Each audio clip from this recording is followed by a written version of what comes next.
Welcome back. Today, we'll be discussing pointers and memory allocation. It's going to be one big analogy, since this is arguably the hardest concept in this course. Let's begin.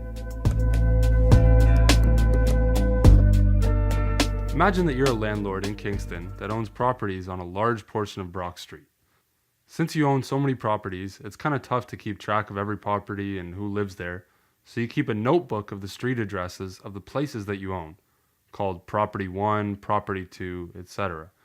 These can be associated with or point to any street address at any time. Each of these places can be completely different. Some could be a 3-bedroom house, some are large apartments, and some might be even bungalows. But each place has a different number of people and different names.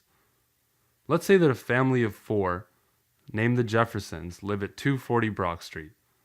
Throughout the time that they're there, they could have a kid, which would add people to the house, or the kid could go to college, reducing people to the house. No matter what, the address will always be 240 Brock Street, and the Jeffersons will always live there. Now, in your notebook of properties, let's say that Property 1 represents the house at 240 Brock Street, points to that house. At any time, you can change Property 1 to represent any other address. The next house over, doesn't matter.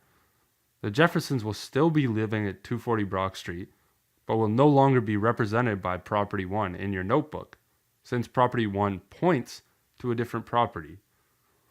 In this analogy, the values in your notebook are a bunch of pointers, pointing to each street address, which represents an address in memory in code terms. This address holds a variable, or a property. The type of property it is, like a house or apartment, represents the data type of the variable, as this indicates how many people, or bits of memory, can be held in that variable. The family name represents the variable name, and the number of family members represents the data inside the variable, for instance, an integer value. Now, the only part of this analogy that's slightly flawed is that, of course, in a rental property, somebody could move to a different house. In this case, we're going to assume that if the Jeffersons are renting 240, then they're there for good. That's it. So in other words, if you associate a name, a variable name that is, to an address in memory, then that address in memory is going to represent that variable name. Or at least for this level of coding, let's keep it like that. In higher level coding, you can deallocate that variable, but don't worry about that. For your purposes, if you create a variable, it's sticking there. Now, as we discussed in the very first video, we talked about the importance of having the correct size for a variable and the name of spatial efficiency. Now, I was kind of priming you for this video, as variables are a pretty easy concept to get, but this gets a little more complicated.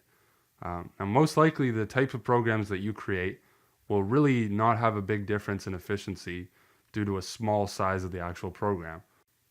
But if you extrapolate and imagine that you're creating a massive database of some kind, then one small mistake in memory allocation could be propagated through that whole database and waste thousands of dollars in unused storage.